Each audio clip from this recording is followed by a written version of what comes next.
അടുത്ത ഒരു നല്ല ക്വസ്റ്റ്യൻ ആണ് methods of increasing sensitivity of A potentiometer. ഒരു പൊട്ടൻഷ്യോമീറ്ററിന്റെ സെൻസിറ്റിവിറ്റി കൂട്ടാനുള്ള മെത്തേഡ്സ്. അടിപൊളി ക്വസ്റ്റ്യൻ ആണ്, ശ്രദ്ധിച്ചിരിക്കണം കേട്ടോ. അതെ, ഞാനൊരു പൊട്ടൻഷ്യോമീറ്റർ വയർ എടുക്കാം. അപ്പൊ നമ്മുടെ പൊട്ടൻഷ്യോമീറ്റർ വയറാണ്, AC എന്നാണല്ലോ അതിന്റെ പേര്. നോക്കൂ, ഇതിനെ ഞാനൊരു സെല്ലിൽ കൊടുത്തു. ഓക്കെ, പ്രൈമറി ആണ് കൊടുത്തു. ഈ സെല്ലിന്റെ EMF 10 വോൾട്ട് ആണെന്ന് ഇരിക്കട്ടെ. ഇനി ഈ പൊട്ടൻഷ്യോമീറ്ററിന്റെ ലെങ്ത് 10 സെന്റിമീറ്ററും ആണെന്ന് ഇരിക്കട്ടെ. അങ്ങനെയാണെങ്കിൽ ഈ 10 വോൾട്ട് 10 സെന്റിമീറ്ററിൽ ഡ്രോപ്പ് ആവും, ശരിയല്ലേ? അപ്പോ what is a voltage drop in 1 centimetre? 1 സെന്റിമീറ്ററിലുള്ള വോൾട്ടേജ് ഡ്രോപ്പ് എത്ര വരും? 1 വോൾട്ട് വരില്ലേ? ഇതിനെ വോൾട്ടേജ് ഡ്രോപ്പ് ഇൻ 1 സെന്റിമീറ്റർ നമ്മൾ എന്താ പറയാ? പൊട്ടൻഷ്യൽ ഗ്രേഡിയന്റ് അല്ലേ? അപ്പൊ പൊട്ടൻഷ്യൽ ഗ്രേഡിയന്റിന്റെ ആൻസർ എത്ര വരിക?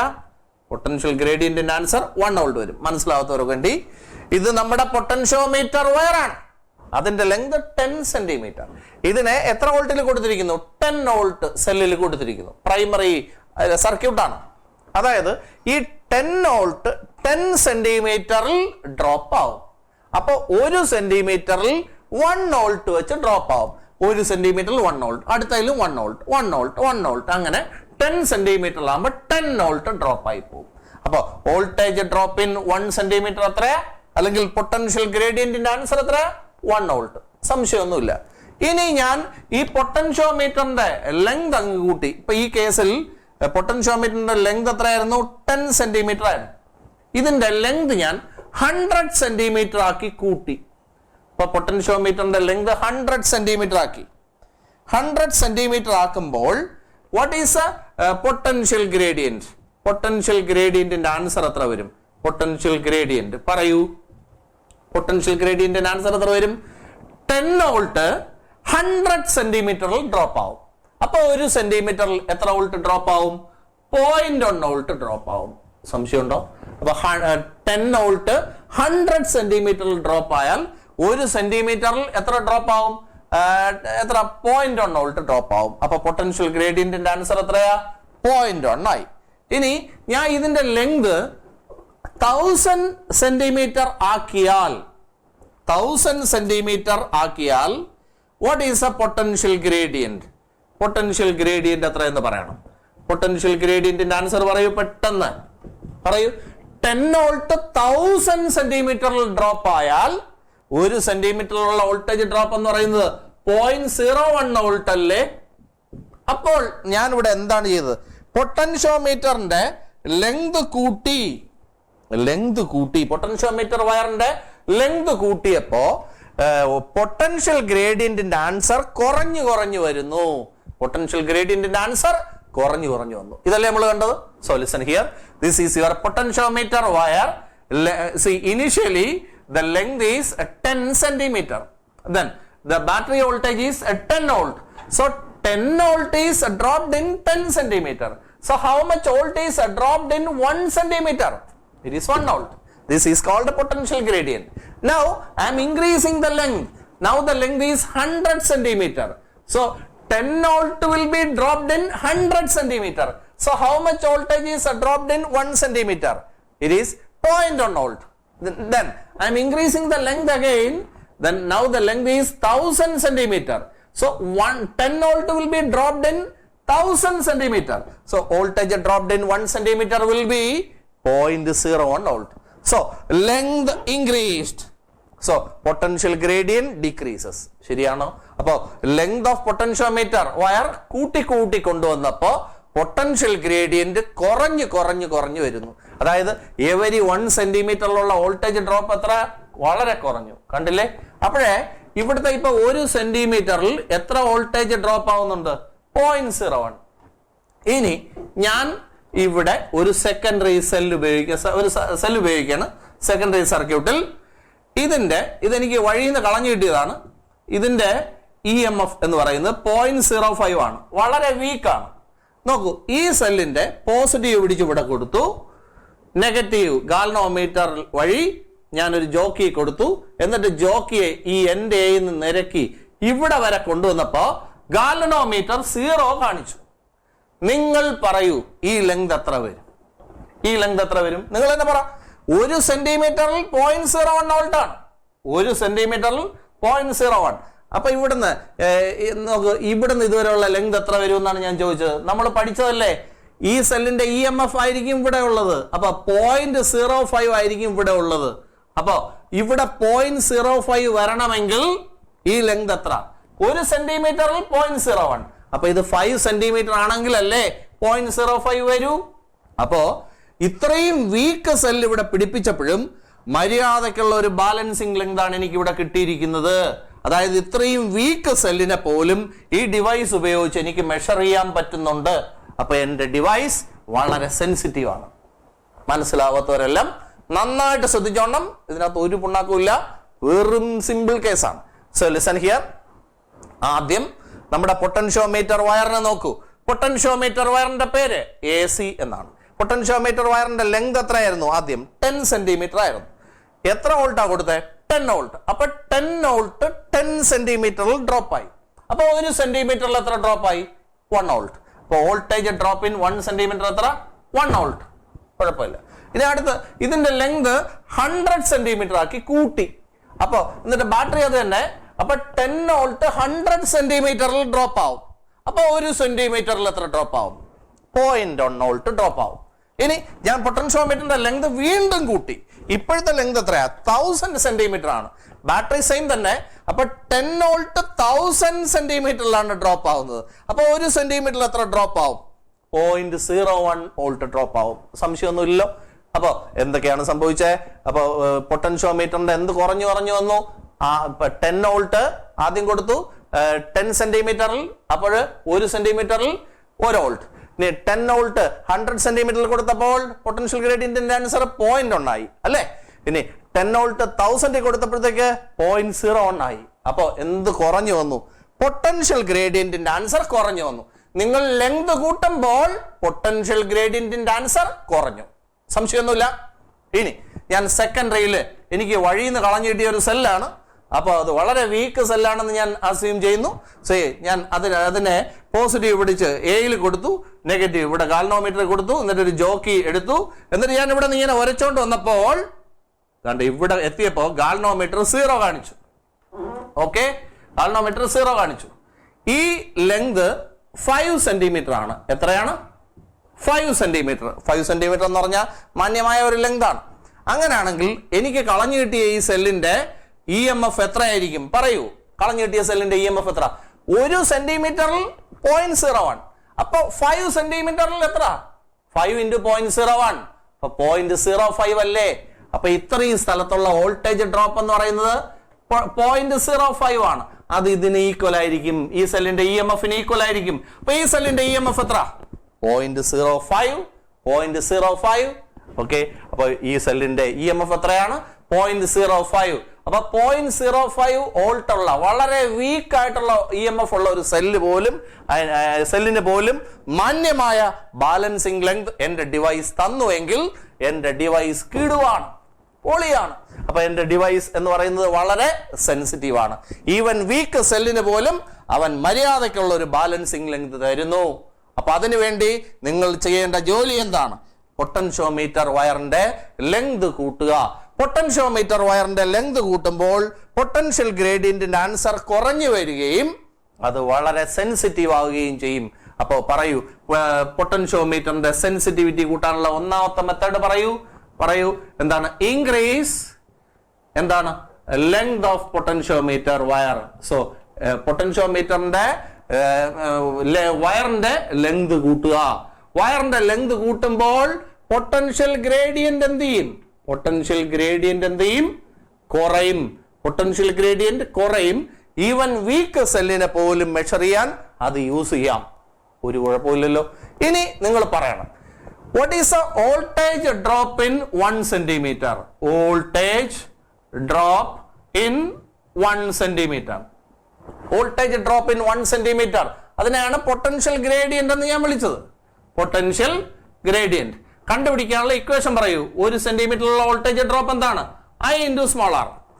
എന്റെ ആഗ്രഹം എന്റെ പൊട്ടൻഷ്യോമീറ്റർ സെൻസിറ്റീവ് ആകണമെന്നാണ്. സെൻസിറ്റീവ് ആകണമെങ്കിൽ അതിന്റെ പൊട്ടൻഷ്യൽ ഗ്രേഡിയന്റ് കുറഞ്ഞിരിക്കണം. അതായത് IRന്റെ ആൻസർ കുറഞ്ഞിരിക്കണം. IRന്റെ ആൻസർ കുറഞ്ഞിരിക്കണമെങ്കിൽ ഐ കുറഞ്ഞിരിക്കണം. ഐ കുറയ്ക്കുക. അപ്പൊ പൊട്ടൻഷ്യോമീറ്റർ വയർ വഴിയുള്ള എന്ത് കുറയ്ക്കുക? കറണ്ട് കുറയ്ക്കുക. പൊട്ടൻഷ്യോമീറ്റർ വയർ വഴിയുള്ള എന്ത് കുറയ്ക്കുക? കറണ്ട് കുറയ്ക്കുക. അപ്പൊ ഐ കുറച്ചു കഴിഞ്ഞാൽ പൊട്ടൻഷ്യൽ ഗ്രേഡിയന്റ് ആയ ഐ ഇൻറ്റു സ്മോൾ ആറിന്റെ ആൻസർ കുറവായിരിക്കുകയും എന്റെ പൊട്ടൻഷ്യോമീറ്റർ സെൻസിറ്റീവ് ആയിരിക്കുകയും ചെയ്യും. മനസ്സിലായോ? അപ്പോ പൊട്ടൻഷ്യോമീറ്റർ വയർ വഴിയുള്ള കറണ്ട് കുറയ്ക്കാൻ എന്താ വഴി? ഈ പൊട്ടൻഷ്യോമീറ്റർ നമ്മുടെ പൊട്ടൻഷ്യോമീറ്റർ വയറാണിത്. ഇതുവഴിയുള്ള കറണ്ട് കുറയ്ക്കണം. പൊട്ടൻഷ്യോമീറ്റർ വഴിയുള്ള കറണ്ടാണ് ഐ. ഇത് കുറയ്ക്കാൻ എന്താ വഴി? ഇവിടെ ഒരു റിയോസ്റ്റാറ്റ് വെച്ചു കൊടുക്കൂ. റിയോസ്റ്റാറ്റ് വെച്ചു കൊടുത്തു. റിയോസ്റ്റാറ്റ് വെച്ചു കൊടുക്കുമ്പോഴത്തേക്ക് എന്താ സംഭവിക്കുക? റിയോസ്റ്റാറ്റ് വെച്ചു കൊടുക്കുമ്പോൾ ഇവിടുത്തെ റെസിസ്റ്റൻസ് കൂടും. അപ്പൊ ഈ ലൈനിലോട്ട് കയറി പോകുന്ന കറണ്ടിന്റെ അളവ് കുറയ്ക്കും.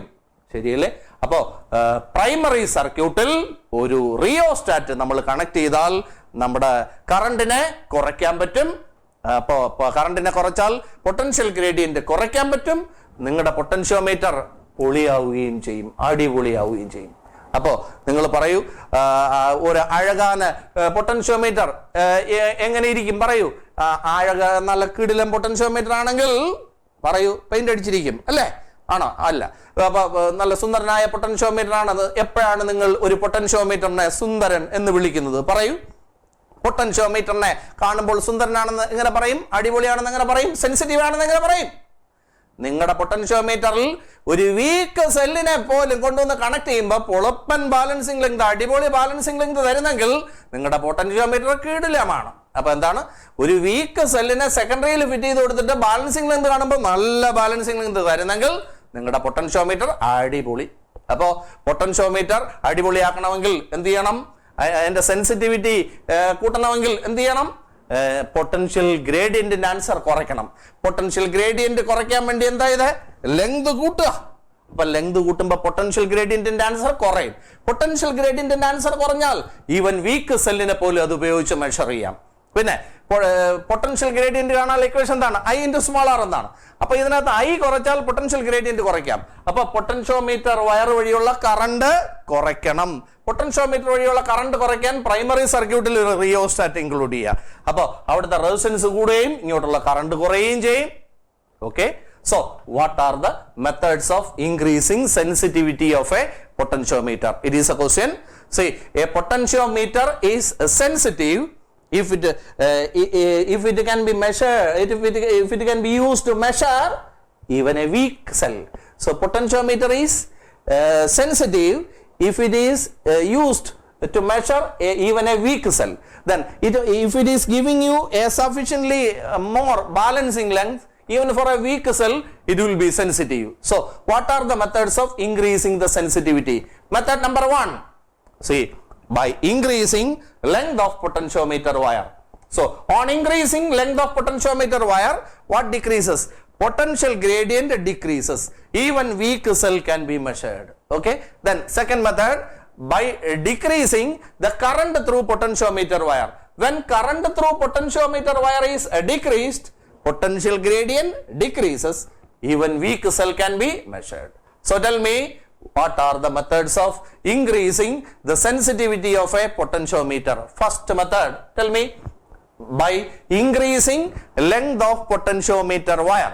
When length of potentiometer wire is increased, potential gradient decreases, even weak cell can be measured using the device. Second one, by decreasing the current through potentiometer wire. So when current through potentiometer wire is decreased, potential gradient decreases, even weak cell can be measured using it. Then how will you decrease the current through potentiometer wire? By including a rheostat in the primary. When a rheostat is included in the primary, resistance there increases, current through the potentiometer decreases. Okay. അടുത്ത ഒരു സെക്ഷനാണ് പൊട്ടൻഷ്യോമീറ്ററിനെ നമ്മൾ volt മീറ്ററിനേക്കാളും prefer ചെയ്യുന്നതിന്റെ കാരണം എന്താണ്? ഞാനൊരു കാര്യം പറയാം. നമ്മുടെ ഒരു സെൽ എടുക്കുക.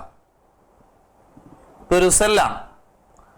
ഈ സെല്ലിന്റെ രണ്ട് എൻഡിൽ ഞാൻ ഇതുപോലെ ഒരു വോൾട്ട് മീറ്റർ ഫിറ്റ് ചെയ്താൽ എന്ത് സംഭവിക്കും? ഒരു വോൾട്ട് മീറ്റർ ഇതുപോലെ കണക്ട് ചെയ്ത് കഴിഞ്ഞാൽ എന്ത് സംഭവിക്കും? വോൾട്ട് മീറ്റർ ഇതിൻ്റെയൊക്കെ അകം എങ്ങനെ ഇരിക്കും എന്നുള്ളത് നമുക്ക് അടുത്ത വരുന്ന ചാപ്റ്ററുകളിൽ പഠിക്കാനുള്ളതാണ്. അപ്പൊ ഇതിൻ്റെയൊക്കെ അകത്ത് ഒരു കോയിൽ കാണും. അപ്പൊ അതിനൊക്കെ റെസിസ്റ്റൻസ് ഉണ്ടാവും. അപ്പോൾ ഈ സാധനം എന്ന് പറയുന്നത് അപ്പൊ എന്താണ്? അത് ഒരു റെസിസ്റ്റർ ആണ്. ഓക്കെ, അപ്പൊ ഇത് ഈ ലൈനിൽ കൂടെ പോകുന്ന കറണ്ട് എന്താണ്? I ആണ്. ഇപ്പോൾ ഇവൻ കാണിക്കുന്നത്, ഇപ്പൊ ഞാനൊരു ഡ്രൈ സെല്ലാണെങ്കിൽ ഇതിന്റെ EMF 1.5 ആണെന്ന് നിങ്ങൾക്ക് അറിയാം. ഇവൻ കാണിക്കുന്നത് ഡെഫിനറ്റ്ലി 1.5നേക്കാളും കുറഞ്ഞൊരു വാല്യൂ ആയിരിക്കും, അല്ലേ? നമ്മൾ അന്ന് പറഞ്ഞതാണ്. അപ്പൊ ഇപ്പൊ ഇവൻ കാണിക്കുന്നത് എന്തായിരിക്കും? ടെർമിനൽ PD ആയിരിക്കും കാണിക്കുക. ഇവൻ കാണിക്കുന്നത് എന്തായിരിക്കും? ടെർമിനൽ PD, അതായത് IR ആയിരിക്കും ഇവൻ കാണിക്കുന്നത്. ഇവൻ കാണിക്കുന്നത് എന്തായിരിക്കും? IR ആയിരിക്കും. നമുക്കറിയാമെന്നുള്ള കാര്യമാണ്. അപ്പൊ ഇത് ഷാർപ്പ് വാല്യൂ കാണിക്കില്ല. അപ്പൊ ഇവൻ കാണിക്കുന്നത് യഥാർത്ഥത്തിൽ എന്താണ്? IR ആണ്. ഓക്കെ, കാരണം ഈ കറണ്ട് ഇതിന്റെ അകത്തുള്ള കോയിലിൽ കൂടെ കയറി പോകും. അപ്പോ കുറച്ച് കറണ്ട് എടുക്കും ഇവൻ ഇത് വർക്ക് ചെയ്യാൻ വേണ്ടി. അപ്പൊ ഇവൻ കാണിക്കുന്നത് ഷാർപ്പായിട്ടുള്ള സെല്ലിന്റെ EMF ആയിരിക്കില്ല, നമുക്കറിയാം. അപ്പോൾ നമ്മൾ പൊട്ടൻഷ്യോമീറ്ററിലേക്ക് പോകുന്നു. പൊട്ടൻഷ്യോമീറ്റർ എന്ന് പറയുന്നത് നമ്മുടെ AC എന്ന് പറയുന്ന ഒരു കമ്പിയാണ്. അതിന്റെ പ്രൈമറിയിൽ ഒരു സെല്ലുണ്ടായിരുന്നു. സെല്ലിന്റെ EMF E ആണ്. ഇനി സെക്കൻഡറിയിൽ ഒരു സെല്ലുണ്ടായിരുന്നു. അതിന്റെ EMF E1 ആണ്. ഇവിടെ ഒരു ഗാൽനോമീറ്റർ ഒക്കെ ഉണ്ടായിരുന്നു. ജോക്കി ഇവിടെ കൊണ്ടുവച്ചപ്പോ ഈ പോയിന്റിന്റെ പേര് J ആണ്. അപ്പോ ഗാൽനോമീറ്റർ 0 കാണിച്ചു. അപ്പൊ ഞാൻ പറഞ്ഞ കാര്യം എന്താണ്? ഈ ലൈനിൽ കൂടെ കറണ്ട് പോകുന്നില്ല, സെക്കൻഡറി സർക്യൂട്ട് വഴി കറണ്ട് പോകുന്നില്ല എന്നല്ലേ പറഞ്ഞ്? സെക്കൻഡറി സർക്യൂട്ട് വഴി കറണ്ട് പോകുന്നില്ല എങ്കിൽ സെക്കൻഡറി സർക്യൂട്ടിൽ ഇരിക്കുന്ന സെല്ല് ഓപ്പൺ സർക്യൂട്ട് പോലെയാണ്. അപ്പോൾ നിങ്ങൾ ഇവിടെ മെഷർ ചെയ്യുന്നത് എന്താണ്? E1 = IRL എന്നല്ലേ മെഷർ ചെയ്തേ? അപ്പൊ നിങ്ങൾക്ക് ഇവിടെ കിട്ടുന്നത് കറക്റ്റ് ആയിട്ട് സെല്ലിന്റെ EMF ആയിരിക്കും, മറിച്ച് എന്തല്ല? ടെർമിനൽ PD അല്ല. അപ്പൊ നിങ്ങൾക്ക് കിട്ടിയത് ഈ സെല്ലിന്റെ EMF തന്നെ ആയിരിക്കും. അപ്പോ ഇവൻ കാണിക്കുന്നതാണോ ഇവനെയാണോ വിശ്വസിക്കാൻ കൊള്ളാവുന്നത്? വോൾട്ട്മീറ്റർ കണ്ടപ്പോ ചെറിയൊരു ഡിവൈസ് ആയിരുന്നു, ഒത്തിരി ഭംഗിയൊക്കെ ഉണ്ടായിരുന്നു. പക്ഷെ പൊട്ടൻഷ്യോമീറ്റർ കണ്ടപ്പോ വലുതായിരുന്നു, അത്ര വലിയ ഭംഗിയൊന്നും ഇല്ലായിരുന്നു. പക്ഷേ ആരെ വിശ്വസിക്കാൻ കൊള്ളാവൂ? പൊട്ടൻഷ്യോമീറ്ററിനെ വിശ്വസിക്കാൻ കൊള്ളാവൂ. കാരണം അവനാണ് മാന്യമായിട്ട് നിങ്ങളുടെ സെല്ലിന്റെ EMF മെഷർ ചെയ്തത്. പക്ഷേ ഇവൻ മെഷർ ചെയ്തത് കറക്റ്റ് ആയിട്ടാണോ? അല്ല. കാരണം അവന്റെ അകത്തൊരു കോയിലുണ്ട്. അപ്പൊ വർക്ക് ചെയ്യാൻ വേണ്ടി കുറച്ച് കറണ്ട് അവൻ ഡ്രോ ചെയ്യും. അപ്പൊ ഇവൻ കാണിക്കുന്നത് യഥാർത്ഥത്തിൽ എന്താണ്? ടെർമിനൽ PD ആണ്. അപ്പൊ കറക്റ്റ് ആയിട്ട് EMF തരുന്നത് ആരാണ്? പൊട്ടൻഷ്യോമീറ്റർ ആണ്. അപ്പൊ എന്റെ ക്വസ്റ്റ്യൻ ഇതാണ്, why potentiometer preferred over voltmeter എന്നാണ്. So what is your answer? Voltmeter draws some current for its working. Voltmeter draws some current for its working. Okay, so it cannot give you the sharp value of EMF. It is a non-fact. Then what about potentiometer? In the potentiometer we use null method. Am I right? Galvanometer 0 varuna method ne parayna pere null method. So in potentiometer we follow null method. So in that condition no current is taken from the cell in the secondary. No current is taken from the cell in secondary. So the cell in secondary behaves as if it is an open circuit. So you get the sharp value of EMF. So you must prefer what? Potentiometer. Okay, so listen here. See why potentiometer is preferred over voltmeter. See voltmeter draws some current for its working. It cannot give you the sharp value of EMF. Okay, then in the case of potentiometer, in the balancing condition means when galvanometer shows 0. So in the balancing condition no current is drawn from cell in secondary. The cell in secondary behaves as if it is an open circuit. So what we measure is the sharp value of EMF. So you can measure the sharp value of EMF using a potentiometer. So potentiometer is preferred over voltmeter. മനസ്സിലായില്ലേ? നിങ്ങൾ ശ്രദ്ധിക്കാനുള്ള ഒരു കിടിലം point ആണ്. നമ്മുടെ Govindan lab എക്സാമിന് പോകുന്നു. അപ്പൊ ഗോവിന്ദൻ ലാബിലേക്ക് പോയി. എന്ത് എക്സ്പെരിമെന്റ് ആണ് അവന് ഭാഗ്യത്തിന് കിട്ടിയത്? പൊട്ടൻഷ്യോമീറ്റർ തന്നെ കിട്ടി. അടിപൊളി. അപ്പൊ എന്റെ കുട്ടന് പൊട്ടൻഷ്യോമീറ്റർ എക്സ്പെരിമെന്റ് ആണ് കിട്ടിയിരിക്കുന്നത്. പൊട്ടൻഷ്യോമീറ്റർ എടുത്തു, AC എന്ന് പറയുന്ന വയർ. ഓക്കെ, ദെൻ പ്രൈമറി അവൻ കണക്ട് ചെയ്തു. ഒരു കുഴപ്പമില്ല, കണക്ട് ചെയ്തു. അവിടെ റിയോസ്റ്റാറ്റ് ഒക്കെ എന്റെ പയ്യൻ ഇൻക്ലൂഡ് ചെയ്തായിരുന്നു, അതെല്ലാം കറക്റ്റ് ആണ്. ഇനി സെക്കൻഡറി സെല്ലിന്റെ EMF E ആണ്. സെക്കൻഡറിയിൽ ഒരു സെൽ അവൻ ഉപയോഗിച്ചു. ആ സെല്ലിന്റെ EMF E1 ആയിരുന്നു. ഇത് ഗാൽനോമീറ്ററിലൊക്കെ ഫിറ്റ് ചെയ്തിട്ടുണ്ടായിരുന്നു, ജോക്കിയിൽ ഫിറ്റ് ചെയ്തിട്ടുണ്ടായിരുന്നു. ഇവിടെ നിന്ന് ഇങ്ങനെ നിരക്കി നീക്കി. ഓക്കെ, എന്റെ ചെറുക്കൻ A തൊട്ട് C വരെ നിരക്കി നീക്കി. പൊട്ടൻഷ്യോമീറ്ററിന്റെ ആദ്യത്തെ ലൈനിൽ കൂടെ ഇങ്ങനെ നീക്കി, ഒന്നും സംഭവിച്ചില്ല. രണ്ടാമത്തേല് നീക്കി, മൂന്നാമത്തേല് നീക്കി, നാലാമത്തേല് നീക്കി, ഇങ്ങനെ ഇങ്ങനെ ലാസ്റ്റ് C വരെയും അവനെത്തി. സന്തോഷം. നോക്കൂ, ഗാൽവനോമീറ്റർ 0യിലേക്ക് വരുന്നതേയില്ല. അവന്റെ കാര്യം ഗോവിന്ദയായി. സോ ഗോവിന്ദ എന്താ കാര്യം? നോക്കൂ, ബാലൻസിങ് ലെങ്ത് കിട്ടുന്നില്ല. എക്സാം ഹോൾ എന്റെ കുട്ടന് ബാലൻസിങ് ലെങ്ത് കിട്ടുന്നില്ല. A തൊട്ട് C വരെ ഫുൾ ലെങ്തിലും ഓടിച്ചു ജോക്കിയെ, ബാലൻസിങ് ലെങ്ത് കിട്ടുന്നില്ല. എന്റെ പയ്യൻ നിന്ന് വിറയ്ക്കുകയാണ്, വിയർക്കുകയാണ്. നീ വിയർക്കണ്ട. നോക്കൂ, ഇവിടത്തെ നിന്റെ പ്രശ്നം ഇതായിരിക്കും.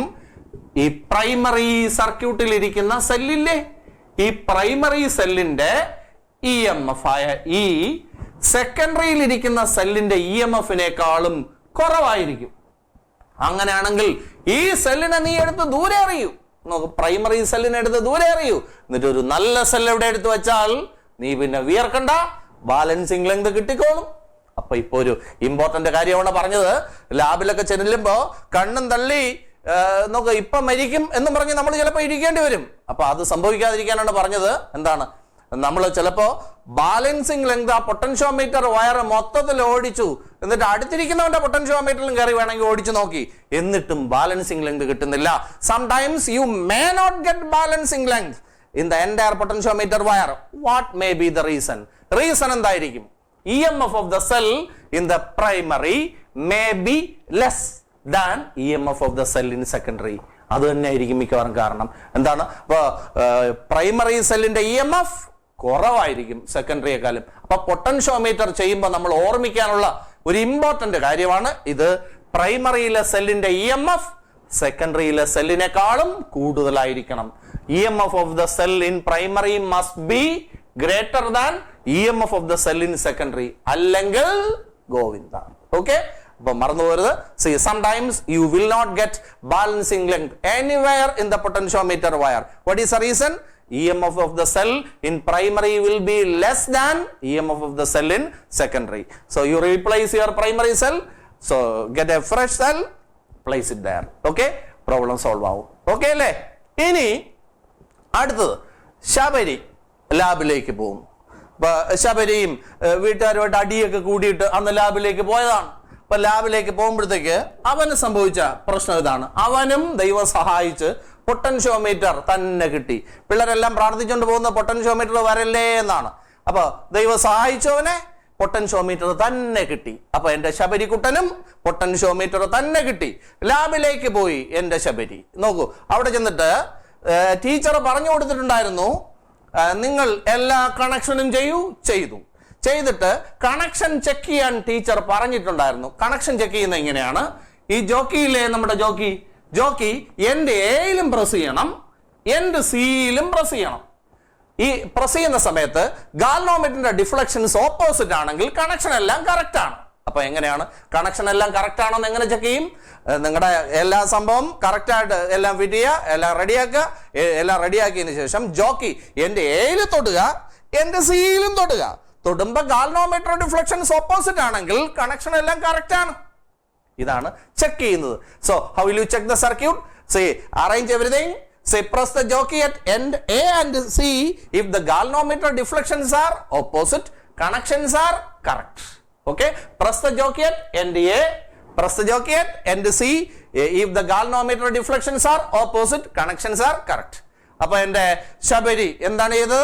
വീട്ടുകാരുമായിട്ട് അടികൂട്ടിയിട്ട് ലാബിൽ പോയി നിൽക്കുകയാണ്. അവൻ എൻ്റെ എയിൽ തൊട്ടു, ഗാൽനോമീറ്റർ ഡിഫ്ലക്ട് ചെയ്തു.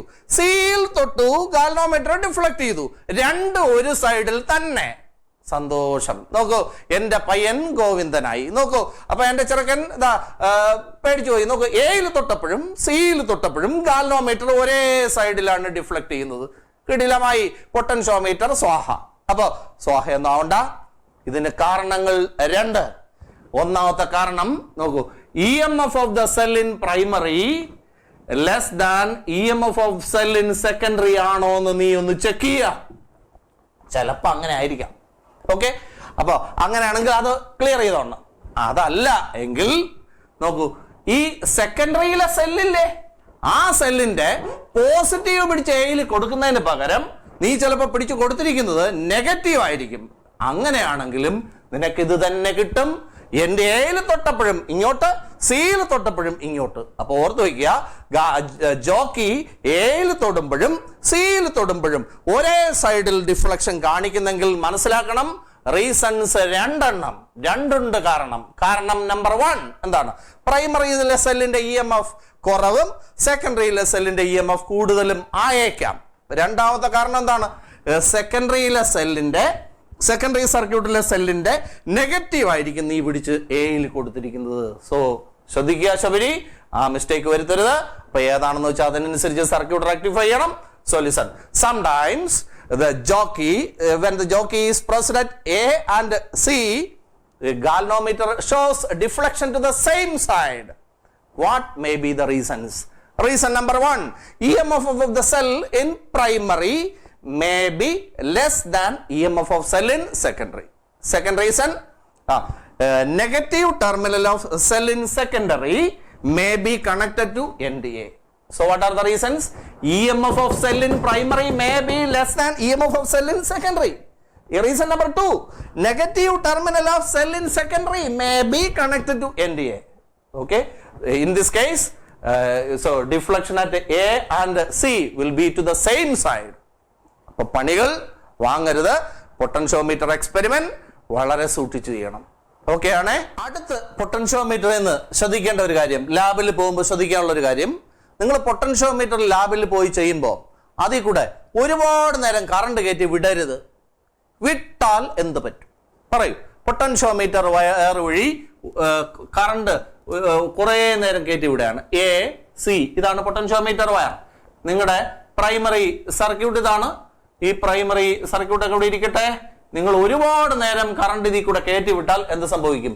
കറണ്ട് ഒരുപാട് നേരം കയറ്റി വിട്ടാൽ വയറിനകത്ത് ഹീറ്റ് ഉണ്ടാവും, സംശയമൊന്നുമില്ലല്ലോ. അപ്പൊ ഹീറ്റ് ഉണ്ടായി കഴിഞ്ഞാൽ ഇതിന്റെ റെസിസ്റ്റൻസ് മാറും. റെസിസ്റ്റൻസ് മാറുക എന്ന് പറഞ്ഞാൽ നേരത്തെ 1 സെന്റിമീറ്ററിന് നേരത്തെ 6 ഓം ആയിരുന്നു, അത് കൂടും. ശരിയല്ലേ? അപ്പൊ പൊട്ടൻഷ്യൽ ഗ്രേഡിയന്റ് മാറും. ശരിയല്ലേ? പൊട്ടൻഷ്യൽ ഗ്രേഡിയന്റ് എന്ന് പറഞ്ഞാൽ എന്താ? പൊട്ടൻഷ്യൽ ഗ്രേഡിയന്റ് എന്ന് പറഞ്ഞാൽ എന്താണ്? I into small r പറയുന്ന പേരാണ് പൊട്ടൻഷ്യൽ ഗ്രേഡിയന്റ്. അപ്പൊ 6 മാറിയാൽ പൊട്ടൻഷ്യൽ ഗ്രേഡിയന്റിന്റെ ആൻസറും മാറും. അപ്പൊ പൊട്ടൻഷ്യോമീറ്റർ വഴി ഒരുപാട് നേരം കറണ്ട് കയറ്റി വിടരുത്. ഇപ്പൊ ലാബിൽ പോകുമ്പോൾ ശ്രദ്ധിക്കാനുള്ള ഒരു കാര്യമാണ്, പൊട്ടൻഷ്യോമീറ്റർ വഴി ഒരുപാട് നേരം കറണ്ട് കയറ്റി വിടരുത്. എന്താണ് കയറ്റി വിട്ടാലുള്ള കുഴപ്പം? ഒരുപാട് നേരം കറണ്ട് കയറ്റി വിട്ടാൽ പൊട്ടൻഷ്യോമീറ്റർ വയർ കയറി ചൂടാവും. പൊട്ടൻഷ്യോമീറ്റർ വയർ കയറി ചൂടായാൽ അതിന്റെ റെസിസ്റ്റൻസ് ചേഞ്ച് ആവും. നോക്കൂ, ടെമ്പറേച്ചർ കൂടും. നോക്കൂ, ഇത് വയർ ചൂടാവും. ചൂടായി കഴിഞ്ഞാൽ റെസിസ്റ്റൻസ് കൂടും. എവരി 1 സെന്റിമീറ്ററിന്റെ റെസിസ്റ്റൻസ് കൂടും, പൊട്ടൻഷ്യൽ ഗ്രേഡിയന്റും കൂടും. അപ്പൊ നോക്കൂ, അപ്പൊ നമ്മള് പൊട്ടൻഷ്യൽ ഗ്രേഡിയന്റ് മിനിമം ആയിരിക്കണം എന്നാണ് പറഞ്ഞത്. അപ്പൊ എല്ലാം ചേഞ്ച് ആവും. അതുകൊണ്ട് പൊട്ടൻഷ്യോമീറ്റർ വഴി കറണ്ട് ഒരുപാട് നേരം കയറ്റി വിടരുത്. ശ്രദ്ധിക്കാനുള്ള ഒരു point. So listen here. So you should not pass current through potentiometer for a long time. Why? So what happens when current is passed through potentiometer for a long time? When current is passed through potentiometer wire for a long time, the wire gets heated, its resistance changes, resistance of unit length changes, potential gradient changes. Okay, so you should not pass current through a potentiometer for a long time. So when current is passed, wire gets heated, then resistance changes, resistance of every 1 centimeter changes, potential gradient also changes. So kaduthu vido ഒരുപാട് നേരം potentiometer വഴി current കടത്തി വിടരുത്. So potentiometer വഴി ഒരുപാട് നേരം current കയറ്റി വിടരുത്. ഓക്കെ അല്ലേ?